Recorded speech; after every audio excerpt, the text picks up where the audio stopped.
আসসালামু আলাইকুম, সবাইকে স্বাগত জানাচ্ছি নতুন আরেকটি ভিডিওতে। তো আজকে চলে আসলাম আপনাদের সাথে নতুন আরেকটি ভিডিও নিয়ে। সেটা হচ্ছে আমাদের কচু গাছের যে অবস্থা আছে সেইটা আপনাদের সাথে শেয়ার করার জন্য। দেখেন এইদিকে যে গাছগুলো আস্তে আস্তে বড় হচ্ছিল, এই গাছগুলো কিন্তু অনেক বড় হয়ে গেছে। আগে তো মাটি দেখা যাচ্ছিল, কিন্তু এখন কিন্তু মাটি কিন্তু ওপর থেকে দেখা যাচ্ছে না, অনেকটা গ্যাপ পূরণ হয়ে গেছে। যেহেতু গাছের পাতাও বড় হয়ে গেছে, গাছগুলোও বড় হয়ে গেছে। আর এইদিকে যে ছোট গাছগুলো ছিল, যেগুলোর গ্রোথ কম ছিল, সেগুলো কিন্তু আস্তে আস্তে বড় হচ্ছে, কিন্তু ওইভাবে বড় হচ্ছে না। এটার পিছনের কারণও এখন পর্যন্ত বুঝতে পারি নাই। তো এইগুলা হয়তো বা আর কিছুদিন পরে বড় হয়ে যাবে, যেহেতু বৃষ্টি হচ্ছে প্রচুর। এই জন্য কিন্তু এখানে যে ঘাসগুলো হয়েছে এগুলো এখনও কাটার কোনো সুযোগ হচ্ছে না। কিন্তু জায়গাতে কিন্তু প্রচুর পরিমাণে সার, মাটি, পানি সবই দেওয়া হয়ে গেছে। তো যেহেতু আমাদের ঘেরার মধ্যে আপনারা সবাই জানেন যে কচু গাছটা সব থেকে সুন্দর হয়েছে, এইটার উপরে যত্নটা একটু বেশি নেওয়া হচ্ছে। তো এইখানে কিন্তু এই জায়গাগুলোতে সেই রকমভাবে ঘাস হয়নি, যেরকমভাবে এর আগে আপনারা দেখছেন হয়তো বা, যে ঘাস হয়েছে প্রচুর, ঘাসের জন্য কিন্তু গাছ দেখা যাচ্ছিল না, এইরকমও হয়েছে। কিন্তু সেই সুযোগটা এখন আর নাই, যেহেতু গাছ অনেক বড় হয়ে গেছে। সেহেতু আপনার যে ঘাসগুলো হবে, সেই ঘাসগুলো হচ্ছে না। এর প্রধান কারণ হয়তো বা যে মানে আলো পাচ্ছে না। যখন একটা জিনিস আলো পাচ্ছে না, তখন তো সে খাবার তৈরি করতে পারছে না। এই জন্য হচ্ছে ঘাসগুলো মরে যাচ্ছে।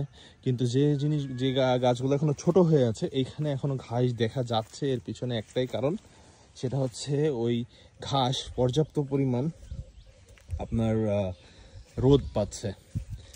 আর দেখেন এই কাছে একটা আম গাছ আছে, এইটাই প্রথম হচ্ছে আমরা আমের মুকুল আসছে, দেখছেন, প্রথম মুকুল এই গাছটাই। কিন্তু এর আগে একবারও আমও ধরেনি, মুকুলও ধরেনি।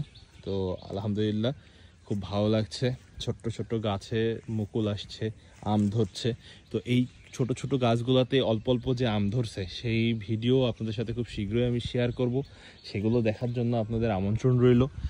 আর কচু গাছ মোটামুটি এখন ভালো হয়েছে। আমরা কিছুদিনের মধ্যে হয়তো বা একটু তুলে দেখব। মানে কোন দিক থেকে তুলব, আপনার ওই সাইডে চলেন আপনাদেরকে নিয়ে যাই। ওই সাইডে যে বড় গাছগুলা হয়েছে, মানে কচু গাছগুলো হয়েছে, এইখানে আপনার হচ্ছে আমরা একটু তুলে দেখব যে আসলেই কচু হয়েছে কি না। আসলে কচুটা কেমন হয়, আমি যতটুকু শুনেছি যে একটা কচু লাগানো হয়, তারপরে সেটা মোটা হয়, মোটা হওয়ার পরে ওইখানে যখন মাটি পড়ে, ওই মাটিতে কচুর গোড়ার থেকে আরও শিকড় বের হয়, এবং ওই শিকড় থেকে আপনার নতুন নতুন কচু হয়। একটা গাছ তুললেই নাকি অনেক কচু হয়ে যায়। এই দিক থেকে আমরা হচ্ছে কিছু কচু তুলে দেখব যে হচ্ছে কেমন হয়েছে, বা কচু হয়েছে কি না, আদৌ কেমন কচু হয়েছে, হইলে কেমন টেস্ট, অবশ্যই আপনাদের সাথে শেয়ার করব। সেই ভিডিওটা দেখারও আপনাদের আমন্ত্রণ রইল। তো আজকের মতো আপনাদের কাছ থেকে বিদায় নিচ্ছি, নেক্সট ভিডিও দেখার আমন্ত্রণ রইল। সবাইকে বিদায় জানাচ্ছি, আল্লাহ হাফেজ, বাই বাই।